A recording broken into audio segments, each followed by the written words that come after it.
এবারে নির্বাচনের মাধ্যমে মানুষ ভোটাধিকার ফিরে পেয়েছে মন্তব্য চসিক মেয়রের।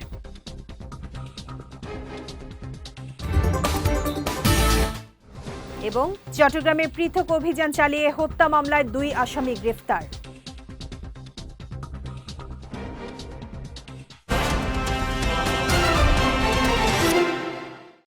আসসালামু আলাইকুম। চট্টগ্রাম সংবাদে আমন্ত্রণ জানাচ্ছি আমি শেখ তাসফিয়া করিম। শুনছিলেন শিরোনাম, এবারে বিস্তারিত। এবারে নির্বাচনের মাধ্যমে মানুষ ভোটাধিকার ফিরে পেয়েছে বলে মন্তব্য করেছেন চট্টগ্রাম সিটি কর্পোরেশনের মেয়র ডাক্তার শাহাদাত হোসেন। সকালে চট্টগ্রামে বাংলাদেশ ন্যাশনালিস্ট ভলেন্টিয়ার্সের জনপ্রিয় উদ্যোগ জাগরণ ভ্যানের নতুন কার্যক্রমের আনুষ্ঠানিক উদ্বোধন অনুষ্ঠানে তিনি এই মন্তব্য করেন। উদ্বোধনকালে মেয়র জানান, এই ভ্যানটির মাধ্যমে নাগরিকরা এখন থেকে সরাসরি চিঠি বক্স কিংবা কিউআর কোড স্ক্যান করে তাদের মতামত ও সমস্যার কথা সিটি কর্পোরেশনকে জানাতে পারবেন। এই কার্যক্রমের মাধ্যমে চসিকের উন্নয়ন ও জনমতের মাঝে একটি শক্তিশালী সেতু বন্ধন তৈরি হবে বলেও আশাবাদ ব্যক্ত করেন চসিক মেয়র। এই সময় চট্টগ্রাম মহানগর যুবদল নেতা সাখাওয়াত হোসেন শাহিন হায়াত, উত্তর জেলা ছাত্রদলের সাবেক সহসভাপতি মিঠু তালুকদার, রাশুদুল ইসলাম রাশুদ সহ অনেকে উপস্থিত ছিলেন। চট্টগ্রামে পৃথক অভিযান চালিয়ে হত্যা মামলার 2 আসামিকে গ্রেফতার করেছে র্যাব। দুপুরে গণমাধ্যমে পাঠানো পৃথক সংবাদ বিজ্ঞপ্তিতে বিষয়টি নিশ্চিত করেন র্যাব 7 চট্টগ্রামের সিনিয়র সহকারী পরিচালক ARM মোজাফফর হোসেন। তিনি জানান, কেরানীগঞ্জের খেজুরবাগে ভাসুরের হাতে গৃহবধূ ফারজানা আক্তার হত্যা মামলার এজাহার নামীয় প্রধান আসামি মোহাম্মদ সবুজ খলিফাকে গতকাল চট্টগ্রাম মহানগরীর ডবলমোরিং থানা এলাকা থেকে গ্রেফতার করে র্যাব 7 ও র্যাব 10। অন্যদিকে চাঁদপুর জেলার আলোচিত নির্মাণ শ্রমিক মোস্তাকিন হত্যা মামলার পলাতক আসামি কামরুল শিকদারকে ঢাকা মহানগরীর বনানী থানা এলাকা থেকে গতকাল গ্রেফতার করে র্যাব 7 এবং র্যাব 1। পরে গ্রেফতারকৃতদের বিরুদ্ধে আইনানুগ ব্যবস্থা নেওয়া হয়। রাঙ্গুনিয়ার চন্দ্রঘোনায় সড়ক দুর্ঘটনায় একজনের মৃত্যু হয়েছে। রোববার সকালে চট্টগ্রাম কাপ্তাই সড়কের হাজিপাড়া এলাকায় এই দুর্ঘটনা ঘটে। স্থানীয়রা জানায়, নিহত মোহাম্মদ খায়রুল বাশার পেশায় একজন দিনমজুর ছিলেন। সকালে চন্দ্রঘোনা কদমতলী ইউনিয়নের হাজিপাড়া এলাকায় রাস্তার পাশে মোহাম্মদ খায়রুল বাশারকে মৃত অবস্থায় পড়ে থাকতে দেখে রাঙ্গুনিয়া মডেল থানায় জানায় স্থানীয়রা। পরে খবর পেয়ে পুলিশ ঘটনাস্থলে পৌঁছে নিহতের লাশ উদ্ধার করে ময়না তদন্তের জন্য হাসপাতালের মর্গে পাঠায়। রাস্তা পারাপারের সময় অজ্ঞাত কোনো বাহনের ধাক্কায় তার মৃত্যু হয়েছে বলে প্রাথমিকভাবে ধারণা করছে পুলিশ। পার্বত্য চট্টগ্রাম চুক্তি বাস্তবায়নের লক্ষ্যে বৃহত্তর আন্দোলনে শামিল হন স্লোগানে পার্বত্য চট্টগ্রাম জনসংহতি সমিতির 54তম প্রতিষ্ঠা বার্ষিকী উপলক্ষে আলোচনা সভা অনুষ্ঠিত হয়েছে। সকালে পার্বত্য চট্টগ্রাম জনসংহতি সমিতির আয়োজনে আশিকা কনভেনশন হলে এর আয়োজন করা হয়। পার্বত্য চট্টগ্রাম জনসংহতি সমিতির রাঙ্গামাটি জেলা শাখার সভাপতি ডাক্তার গঙ্গা মানিক চাকমার সভাপতিত্বে আলোচনা সভায় প্রধান অতিথি ছিলেন পার্বত্য চট্টগ্রাম জনসংহতি সমিতির সহ সভাপতি উষাতুন তালুকদার। প্রধান অতিথির বক্তব্যে বিভেদপন্থী ও যুগ্ম স্বার্থ পরিপন্থী সকল ষড়যন্ত্র প্রতিরোধ করা হবে বলে হুঁশিয়ারি দেন উষাতুন তালুকদার। অনুষ্ঠানে বাংলাদেশ আদিবাসী ফোরামের সভাপতি প্রকৃতি রঞ্জন চাকমা, বিজয় চাকমা, শিক্ষাবিদ শিশির চাকমা, শান্তি বিজয় চাকমা, পার্বত্য চট্টগ্রাম মহিলা সমিতির সাধারণ সম্পাদক আশিকা চাকমা সহ অনেকে উপস্থিত ছিলেন। কক্সবাজারের ঈদগাঁওয়ে ভয়াবহ অগ্নিকাণ্ডের ঘটনা ঘটেছে। গতরাতে উপজেলার ঈদগাঁও গরু বাজারস্থ রমজান কোম্পানির বহুতল ভবনে এই অগ্নিকাণ্ডের ঘটনা ঘটে। খবর পেয়ে দ্রুত ছুটে আসেন স্থানীয় ক্যাম্পের সেনা, বিজিবি ও ঈদগাঁও থানা পুলিশ। পরে যোগ দেয় ফায়ার সার্ভিসের একটি ইউনিট। রামু ফায়ার সার্ভিসের স্টেশন মাস্টার সোমেন বড়ুয়া জানান, খবর পেয়ে ফায়ার সার্ভিসের লোকজন ঘটনাস্থলে পৌঁছে যৌথ বাহিনীর সহযোগিতায় আগুন নিয়ন্ত্রণে আনে। এতে ভবনের নিচতলার বেশ কয়েকটি গুদাম ক্ষয়ক্ষতি হয়েছে বলে প্রাথমিকভাবে ধারণা করা হচ্ছে। তবে কোথা থেকে আগুনের সূত্রপাত হয়েছে তা এখনও জানা যায়নি। স্বৈরাচার ও তার দোসরদের নির্দেশে চট্টগ্রাম প্রেস ক্লাবে সাবেক রাষ্ট্রপতি শহীদ জিয়াউর রহমানের নামফলক উপড়ে ফেলে দলকানা নামধারী সাংবাদিকরা চিরসত্য ইতিহাসকে মুছে দেওয়ার অপচেষ্টা চালিয়েছেন বলে অভিযোগ করেছেন চট্টগ্রাম প্রেস ক্লাবের ব্যবস্থাপনা কমিটি। গতকাল চট্টগ্রাম প্রেস ক্লাবের ভিআইপি লাউঞ্জে আয়োজিত এক সংবাদ সম্মেলনে তারা এই অভিযোগ করেন। বলেন, এসব সাংবাদিকরা পেশাকে জলাঞ্জলি দিয়ে অনৈতিক সুবিধা আদায় ও স্বৈরাচারের মন জয় করতে দলবাজিতে ব্যস্ত ছিল এবং গণমানুষের আশা ভরসার বিপরীতে অবস্থান নিয়েছিল।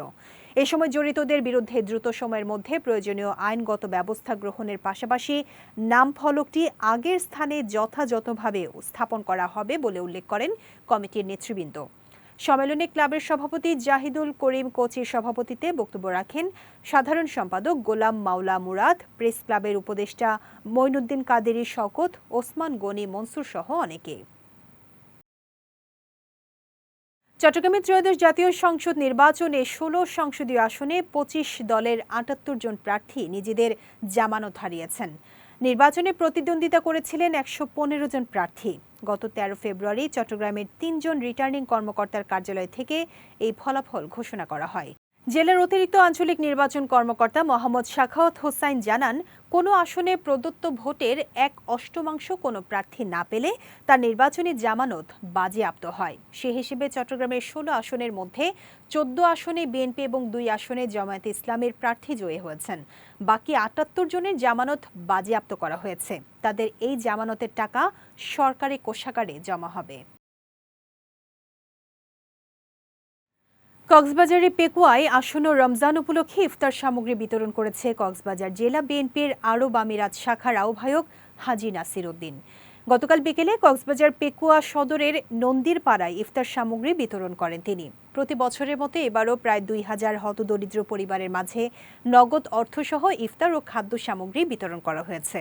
এলাকায় যাদের ইফতার সামগ্রী কেনার সামর্থ্য নেই, রমজান মাস উপলক্ষে তাদের সহায়তা করেছেন জানিয়ে ভবিষ্যতেও অসহায় মানুষের পাশে থাকার প্রত্যাশা ব্যক্ত করেন হাজি নাসির উদ্দিন।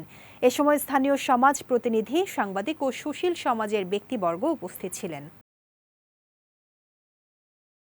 চট্টগ্রামের রাউজানে কাজী আব্দুল আজিজ আল নকশবন্দি রহমতুল্লাহি আলাইহির ১৩৪তম এবং তার বংশধর এবং প্রধান খলিফা কাজী নাদের হুসাইন রহমতুল্লাহি আলাইহির ৪১তম বার্ষিক ওরস শরীফ অনুষ্ঠিত হয়েছে। গতকাল উপজেলার কদলপুরস্থ ঐতিহ্যবাহী নকশবন্দিয়া হুসাইনিয়া আহমদিয়া মঞ্জিলে এর আয়োজন করা হয়।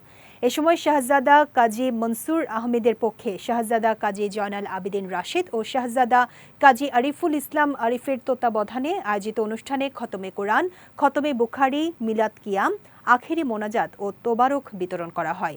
অনুষ্ঠানে চট্টগ্রাম কলেজের অধ্যক্ষ মোহাম্মদ মুজাহিরুল ইসলাম চৌধুরী, মাওলানা আবু তাহের, মাওলানা গিয়াসউদ্দিন সহ অনেকে উপস্থিত ছিলেন।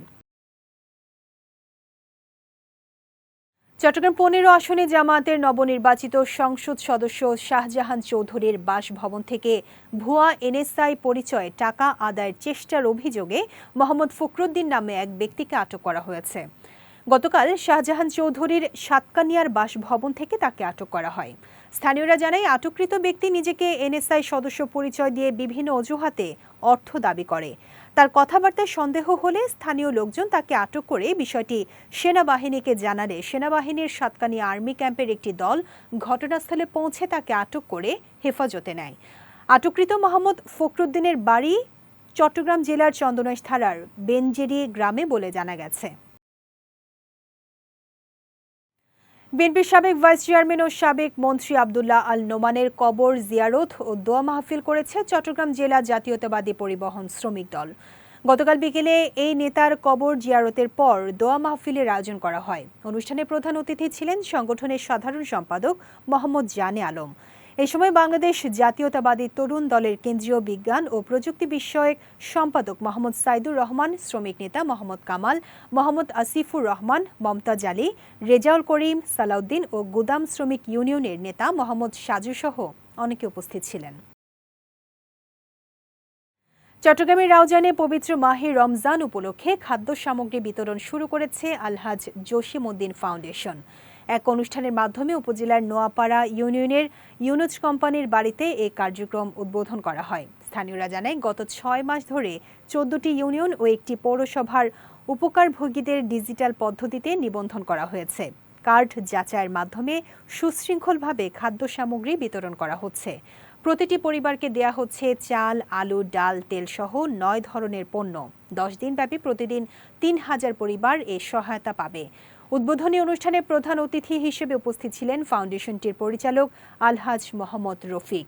এছাড়া ফাউন্ডেশনের পরিচালক মোহাম্মদ মুখতার আহমদ, আবু তাহের, নোয়াপাড়া উচ্চ বিদ্যালয়ের প্রধান শিক্ষক মোহাম্মদ হাবিব উল্লাহ মাস্টার সহ অনেকে উপস্থিত ছিলেন।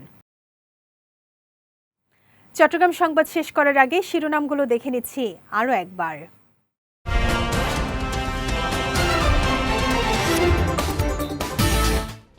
এবারে নির্বাচনের মাধ্যমে মানুষ ভোটাধিকার ফিরে পেয়েছে, মন্তব্য চসিক মেয়রের।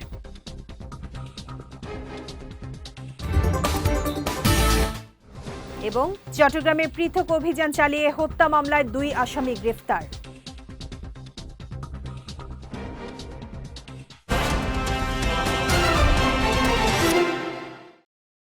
চট্টগ্রাম সংবাদ শেষে আজকের মতো আমি শেখ তাসফিয়া করিম আপনাদের কাছ থেকে বিদায় নিচ্ছি। রাত ৯টায় আমাদের পরবর্তী বিজয় রাতের সংবাদ দেখার আমন্ত্রণ রইল। এছাড়া আজকের চট্টগ্রাম সংবাদের ভিডিও দেখতে পারেন আমাদের ইউটিউব এবং ফেসবুক পেজে। আমাদের ইউটিউব হলো youtube.com/BJTVOfficial এবং আমাদের ফেসবুক পেজ হলো facebook.com/BJTVLimited। এতক্ষণ সঙ্গে থাকার জন্য ধন্যবাদ সবাইকে।